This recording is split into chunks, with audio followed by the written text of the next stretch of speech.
Itu untuk pembuatan KTP. Ya. Apakah ada biaya, Pak Edi? Ya, oke. Nah, itu ya juga harus dijelaskan kemarin. Ya, jadi perlu saya tegaskan di sini bahwa proses pengurusan dokumen kependudukan apa saja ini, apa KTP, apa KK, apa akte kelahiran, atau mungkin pindah, itu tanpa dipungut biaya atau gratis. Makanya saya menyarankan kepada masyarakat, silahkan datang secara pribadi, luangkan waktu untuk datang ke tempat pelayanan, biar tahu bagaimana yang sebenarnya pelayanan di masing-masing kecamatan atau di dinas kependudukan di Sampang ini, gitu loh maksudnya. Biar tidak mendengar cerita dari orang yang macam-macam yang kebenarannya juga belum tentu benar. Gitu loh. Warahmatullahi wabarakatuh. Waalaikumsalam. Saya Rolis Sanjaya bersama Komandan Abdul Qasim. Sekarang ada di ruangannya Pak Edi. Sampai di sini sebagai PLH PLH ya, pelaksana harian, bukan PLH ya. Pelaksana harian Kepala Distrik Dapil Sampang. Kenapa kok harus ada PLH? Karena pejabatnya masih ada. Oh masih ada, sebenarnya Pak Dewa masih ada gitu ya? Masih ada. Karena sakit. Oh beliau sakit, jadi sementara pelaksana hariannya diganti sama Pak Edi. Gitu ya. Gini Pak Edi, jadi saya itu dari tim generasi peduli negeri ingin nanya-nanya gini Pak Edi. Banyak masyarakat itu yang tidak tahu cara untuk membuat KTP, jadi seakan-akan masalah administrasi kependudukan itu sulit, ribet gitu loh. Sebenarnya kalau orang itu tahu kan nggak ada yang sulit di sini, tinggal lengkapi persyaratannya, terus dia ngantri foto gitu. Tolong dijelaskan bagaimana sih orang itu harus membuat KTP itu, prosesnya atau cara-caranya gimana Pak? Ya, oke. Pertama saya sampaikan terima kasih kepada GPN ini atas atensinya kepada Dinas Kependudukan Kabupaten Sampang, yang insya Allah niatnya mungkin sama dengan saya, bagaimana memberikan pelayanan kepada masyarakat yang terbaik, kan begitu ya. Ini kayak memahaminya lah bentuk sinergi kami dengan teman-teman di GPN terkait dengan pelayanan di Dapil, khususnya kaitannya dengan kepemilikan KTP elektronik. Jadi ini yang masih ada masyarakat kita yang belum memahami bagaimana proses untuk bisa sampai memperoleh KTP elektronik, gitu ya. Yang perlu saya jelaskan bahwa tempat pelayanan untuk KTP elektronik ini ada di 14 kecamatan plus 1 di dinas. Ini yang perlu diketahui dulu. Harus dipahami ya. Ya harus diketahui dulu tempatnya ini, di Dispenduk tidak hanya satu-satunya di Dispenduk Capil gitu loh ya. Tapi ada 14 kecamatan yang bisa melayani proses pembuatan KTP pada masyarakat. Sehingga masyarakat itu tidak harus jauh-jauh datang ke dinas. Betul. Gitu ya. Betul. Bisa memanfaatkan pelayanan yang ada di kecamatan. Ini yang perlu diketahui dulu, karena ini lokasi ini penting. Karena nanti kalau tidak diketahui, semuanya akan ke dinas pendudukan ya, yang daerah utara, dari barat, dari bagian barat. Ini kan jauh aksesnya ke dinas ini. Berarti yang saya potong Pak, yang perlu diketahui untuk masyarakat. Jadi untuk membuat KTP itu bukan satu-satunya di Dispenduk Capil ya. Ya. Jadi kayak orang di Ketapang, Nyuates, di kecamatannya ada gitu. Ya, prosesnya ini ya, prosesnya. Proses KTP itu. Apa proses KTP itu? Ini yang perlu juga saya jelaskan kenapa kita harus datang ke tempat pelayanan itu. Karena proses untuk membuat KTP elektronik ini melalui tahapan perekaman. Gitu ya. Perekaman identitas dari masyarakat itu sendiri atau penduduk. Yang pertama adalah identitas. Identitas itu digambarkan dari mana? Dari data dokumen kependudukan, yaitu kartu keluarga. Jadi perekaman tadi syaratnya hanya cukup membawa fotokopi KK atau KSK tadi istilahnya lah, ke tempat perekaman itu, gitu ya. Setelah itu kemudian di tempat perekaman itu akan didata secara sistem, itu baik kornea matanya, terus kemudian 10 sidik jarinya, terus kemudian tanda tangan yang bersangkutan, ini semua terekam gitu ya, terekam di tempat itu. Setelah semuanya terekam itu, kemudian prosesnya dikirim ke database pusat di Jakarta. Di sana kemudian ditunggalkan, dibandingkan dengan penduduk yang ada di Indonesia. Adakah yang sama? Adakah yang mirip? Dan sebagainya. Kalau sudah tidak ada yang sama, kemudian data itu turun ke kabupaten untuk dicetak KTP-nya. Iya. Gitu loh ya. Kadang-kadang memang kalau sekarang ini ada, kalau dalam situasi jaringan normal, alat sehat dan sebagainya, itu paling lama nunggu 1 jam dari perekaman. Dari perekaman 1 jam langsung bisa dicetak. Dicetak. Cuma yang perlu saya informasikan, sekalipun pelayanan di kecamatan itu, kecamatan masih belum bisa mencetak sendiri. Pencetakan KTP ini masih tetap dilakukan di dinas kabupaten. Gitu ya. Penduk capil ya. Tetapi masyarakat juga boleh tidak datang ke Dispenduk Capil, bisa melalui kecamatan, gitu loh ya. Itu bisa kita lakukan seperti itu, gitu loh ya. Sehingga tidak harus datang ke Dinas Capil, tapi bisa melalui kecamatan atau melalui desa yang di situ ada petugas khusus yang memfasilitasi masyarakat urusan kependudukan, gitu ya. Jadi itu proses pembuatan KTP, gitu ya. Jadi apa yang terjadi yang belum banyak dipahami juga, bahwa perekaman KTP ini yang dibutuhkan lagi selain dari alat itu adalah informasi dari yang bersangkutan. Informasi maksudnya? Informasi yang bersangkutan ini adalah menyangkut kejujuran. Contoh, karena ini sering terjadi.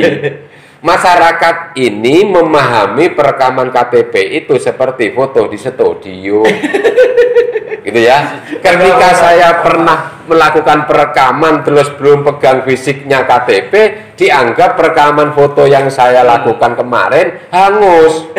Akhirnya foto lagi, gitu loh ya. Ini foto lagi. Nah, ketika oleh petugas ditanyakan apakah sudah pernah, jawabannya belum. Nah, gitu ya. Ketika dijawab belum, maka sama petugas dilakukan pemotretan ulang, perekaman ulang, gitu ya. Setelah dilakukan perekaman ulang, maka setelah terkirim semua ke pusat, maka 2 foto ini kemudian muncul. Foto yang pertama tadi yang dianggap tidak jadi, dengan foto yang baru ini sama-sama keluar. Kalau sudah seperti ini prosesnya ya agak lama. Tidak bisa dicetak. Tidak bisa langsung dicetak. Harus salah satu yang dihapus. Satunya harus dihapus. Oke. Yang dihapus yang mana? Kalau terjadi seperti ini, tidak bisa milih ini yang bersangkutan. Jelas yang akan dihapus, diajukan penghapusan adalah perekaman yang baru. Yang baru apa? Yang baru. Iya. Yang lama yang akan dilakukan pencetakan. Pencetakan. Kalau sudah ini dihapus. Gitu ini ya. penting. Jadi ini yang memang belum banyak dipahami oleh masyarakat. Sehingga saya hanya ingin menyarankan pada masyarakat, kalau sudah merasa pernah foto perekaman KTP baik pada saat massal kemarin tahun 2012 dan 2011 itu, atau setelah itu tetapi masih belum pegang KTP-nya, sampaikan bahwa saya pernah lakukan perekaman seperti itu, tunjukkan kepada petugas di kecamatan dengan kakaknya, suruh cekkan KTP saya apa sudah jadi yang perekaman beberapa tahun yang lalu umpamanya. Itu lebih baik agar tidak terjadi double foto tadi itu. Nah, berarti mohon maaf saya potong Pak Edi. Berarti saya perekaman 4 tahun yang kemarin gitu, itu tetap ada kan? Ada. Kalau itu memang perekamannya sudah bisa dilakukan, ada. Nah, ini nanti bisa ini penting itu, penting ya, untuk masyarakat. Jadi saran atau ini bahkan permintaan juga ya Pak Edi ya. Masyarakat juga harus jujur. Karena yang jadi korban ya kalian juga. Iya, kan, betul. Jadi jangan sampai nanti dianggap dinas mempersulit. Padahal dari dari masyarakatnya yang tidak jujur. Ya, betul. Saya perjelas gini, contoh ini ada contoh juga. Ya. Kemarin di sini ada yang sempat ribut-ribut. Saya pernah fotoin, padahal dia foto sampai 2 kali Kak Tuhan. Waktu itu dia foto di kecamatan, karena di kecamatan dia belum megang fisik, foto lagi dia di masal itu Kak Tuhan, sehingga yang terjadi ganda. Nah itu, nah setelah ganda, terus terang capil juga nggak bisa nyetak itu loh. Bukan capil yang mempersulit, bukan. Jadi dari masyarakatnya juga yang tidak paham. Ini perlu dipahami. Terus Pak Edi. Ya, jadi itu penting saya informasikan karena memang sekalipun tidak banyak itu ada kejadian. Iya, ada kejadian. Ya, pemahaman itu gitu ya. Tapi yang berikutnya itu yang perlu saya jelaskan bahwa kebijakan pemerintah itu sekarang ini adalah mempermudah dan mempercepat proses pelayanan kependudukan. Makanya salah satunya tadi itu adalah perekaman cukup bawa fotokopi KK. Kalau sebelum ada kebijakan dari pemerintah ini, sebelumnya memang dari RT, RW, kepala desa, baru kecamatan dilakukan perekaman, gitu loh ya. Ini terlalu panjang gitu loh ya proses ini. Akhirnya kebijakan pemerintah pusat ini diputus mata rantai. Ini sudah masuk ke PP. Peraturan Menteri Dalam Negeri ya, PP ada, PP dan Perpres. Perpresnya ada ya. Ada Perpres. Ini peraturan Presiden. Dan semua ini di edaran yang sudah pernah saya lakukan ini semuanya sudah pegang. Kecuali mungkin bisa jadi kepala desa yang baru dilantik. Karena surat edaran itu saya berikan sebelum kepala desa ini dilantik yang baru ini. Paham. Bisa jadi kepala desa yang baru dilantik ini belum memahami secara utuh kondisi ini. Nah, kayaknya kesempatan ini juga saya sampaikan gitu loh. Perlu saya tegaskan di sini bahwa proses pengurusan dokumen kependudukan apa saja ini, apa KTP, apa KK, apa akte kelahiran, atau mungkin pindah, itu tanpa dipungut biaya atau gratis. Makanya saya menyarankan kepada masyarakat, silahkan datang secara pribadi, luangkan waktu untuk datang ke tempat pelayanan biar tahu bagaimana yang sebenarnya pelayanan di masing-masing kecamatan atau di dinas kependudukan di Sampang ini, gitu loh maksudnya. Biar tidak mendengar cerita dari orang yang macam-macam yang kebenarannya juga belum tentu benar, gitu loh ya. Gini Pak, kemarin gini Pak Edi, ada orang dia di halaman Facebook GPN dia komentar bahwa ngurus KTP itu harus bayar gitu Pak Edi. Terus saya tanya, usut punya usut, ternyata dia tidak datang sendiri Pak Edi. Sedangkan di Capil sendiri tidak ada pemungutan seperti itu. Coba saja sampai kalau tidak percaya ke Dispenduk Capil, datang sendiri gitu. Betul.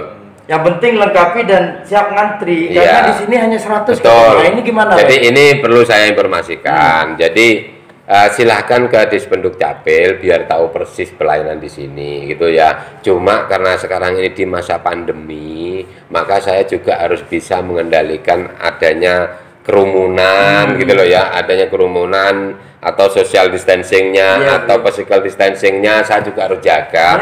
Ini semata-mata hanya untuk kepentingan kesehatan kita gitu loh, kepentingan kesehatan kita bersama gitu loh ya. Bukan kami berupaya untuk mempersulit pelayanan, bukan gitu loh ya. Kami harus siapkan. Bahkan sekarang sudah kita terapkan sistem antriannya pakai absen, model absen. 50 hari pertama kita siapkan, hari ini selesai, hari ini sudah penuh, ada lagi yang datang, 50 yang kedua kita siapkan. Cuma 50 yang kedua di situ sudah tertera, hari ini absen, selesai besok. Dia hanya menyerahkan berkas, besok datang lagi untuk ngambil. 50 yang kedua ini sudah penuh, bisa kita siapkan 50 yang ketiga. Cuma yang ketiga ini hari ini absen, lusa. Nah, sehingga Mas, hari ini misalnya hari ini hari Rebu yang diserahkan KTP itu rata-rata KTP absen yang kemarin, bukan yang absen hari ini. Karena tadi itu Sehingga masyarakat dengan datang ke Capil ini paling tidak sekalipun dia pulang belum membawa KTP sudah ada kepastian. Oh besok saya bisa ngambil. Oh saya lusa bisa saya ngambil. Itu yang kita terapkan sekarang ini dengan sistem absen itu gitu loh ya sistem itu. Cuma masyarakat saya katakan tadi itu memang unsur rebutannya ada karena ingin berebut di 50 pertama. Nah, akhirnya mengantisipasi agar terjadinya kerumunan dan rebutan itu saya mendatangkan dari petugas Satpol PP untuk mengatur agar antrian ini cukup. Iya.